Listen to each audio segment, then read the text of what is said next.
Hello everyone and welcome to our channel's special lecture on sleep. I'm your host, your guide through the fascinating and sometimes frustrating world of slumber.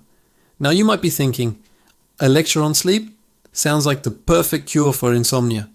And you're not entirely wrong. But my goal today isn't to put you to sleep right this second. It's to help you understand sleep so deeply that every night from now on becomes a journey into blissful, restorative rest. We spend about a third of our lives asleep, yet how much do we really know about it? For many, it's a mysterious state we fall into and out of, sometimes easily, sometimes with a struggle. We might wake up feeling refreshed, or we might feel like we've wrestled with a bear all night. Why the difference? What's happening in our brains and bodies when the lights go out? Today, we're going to pull back the curtain on this nightly ritual. We'll explore the science, the myths, and the practical steps you can take to transform your relationship with sleep. Think of me as your personal sleep coach, here to help you unlock the incredible power of a good night's rest. So, let's start with the basics. What exactly is sleep? It's not just a passive off state. Your brain is incredibly active during sleep, performing essential maintenance that it can't do when you're awake. Sleep is divided into different stages, each with a unique purpose. We cycle through these stages multiple times a night. There are two main types, non-rapid eye movement, or NREM sleep, and rapid eye movement, or REM sleep. NREM is further broken down into three stages. Stage 1 is that light, drowsy state where you're just drifting off. Your muscles relax, your heart rate slows.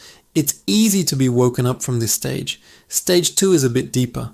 Your brain waves slow down and your body temperature drops. This stage makes up the bulk of your sleep time.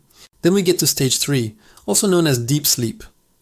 This is the good stuff, the physically restorative phase. During deep sleep, your body repairs tissues, builds bone and muscle, and strengthens your immune system.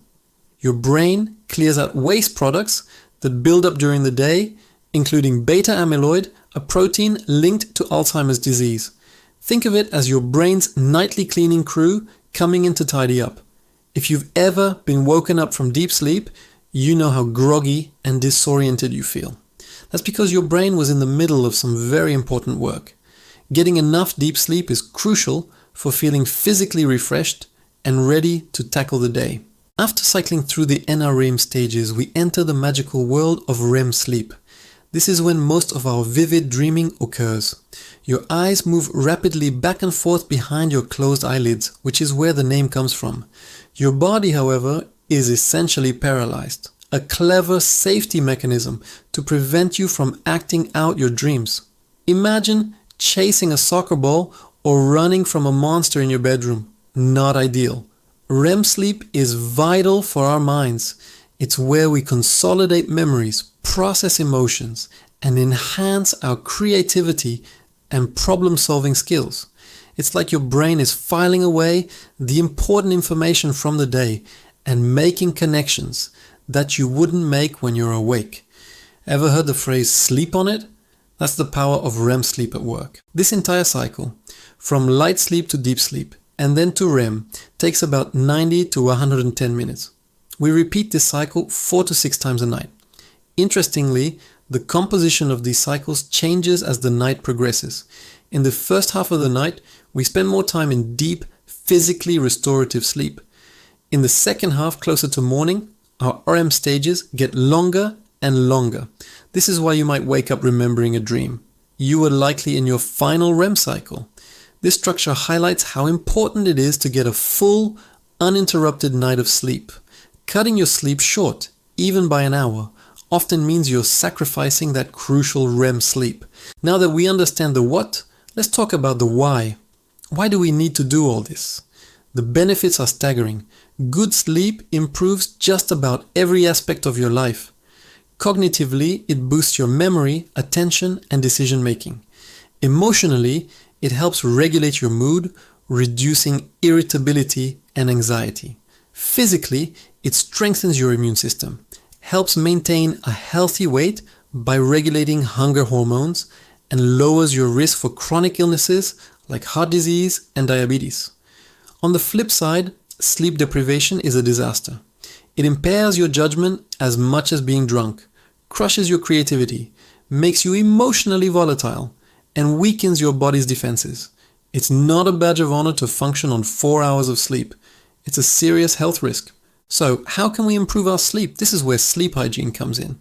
It's a set of habits and practices that are conducive to sleeping well on a regular basis. The number one rule is consistency.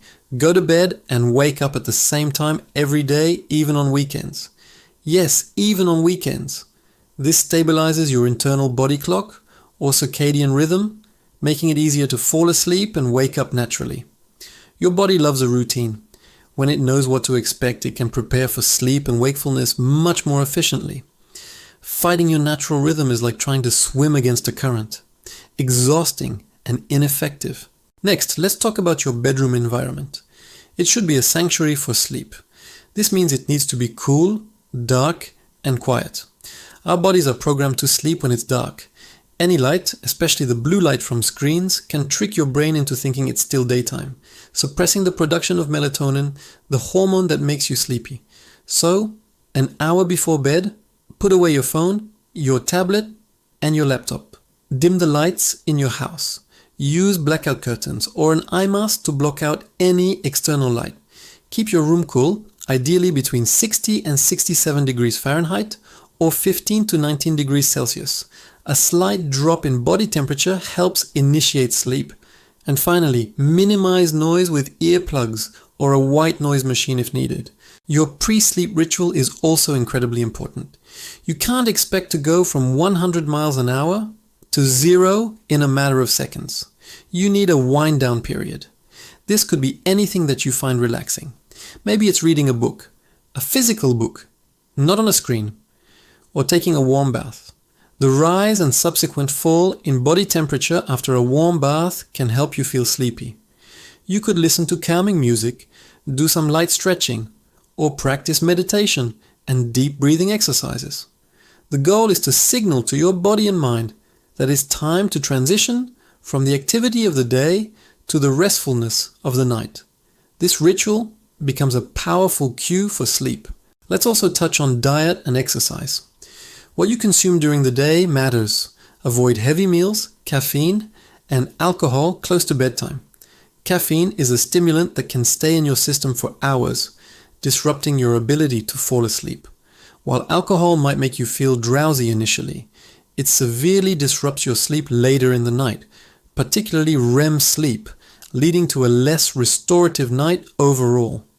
Regular exercise is fantastic for sleep, but try to avoid intense workouts too close to bedtime, as they can be stimulating. A brisk walk in the late afternoon, however, can be very beneficial. Now, what if you do all this and you still find yourself lying in bed, wide awake, staring at the ceiling? This is a common struggle. The most important rule here is, don't just lie there stressing about it.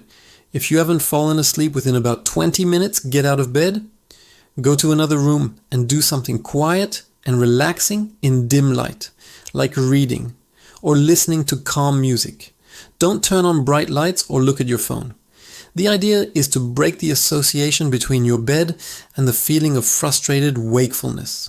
Your bed should be for sleep and intimacy, nothing else. Once you start to feel sleepy again, go back to bed. This might feel counterintuitive, but it's a core principle of cognitive behavioral therapy for insomnia, the most effective long-term treatment. I also want to emphasize that if you're consistently struggling with sleep, if it's impacting your daily life, it's so important to talk to a professional. Poor sleep can be a symptom of underlying medical conditions, like sleep apnea or restless leg syndrome, or mental health challenges like anxiety or depression.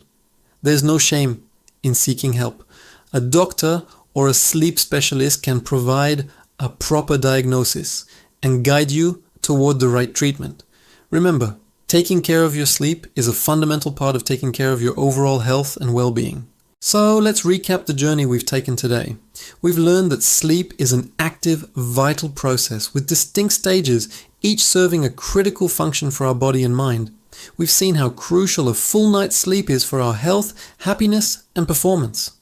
And we've equipped ourselves with a toolkit of practical strategies, from creating a consistent schedule and a sleep-friendly environment to developing a relaxing wind-down routine and knowing what to do when sleep just won't come. I hope this lecture has illuminated the world of sleep for you and inspired you to make it a priority in your life. It's not a luxury, it's a biological necessity. By respecting your need for sleep, you're making one of the best possible investments in your long-term health and happiness. Thank you so much for joining me today. I hope you found this helpful and feel empowered to start your journey to better sleep tonight. If you enjoyed this video, please give it a like and subscribe to the channel for more content designed to help you live a healthier, more rested life. Sweet dreams, everyone.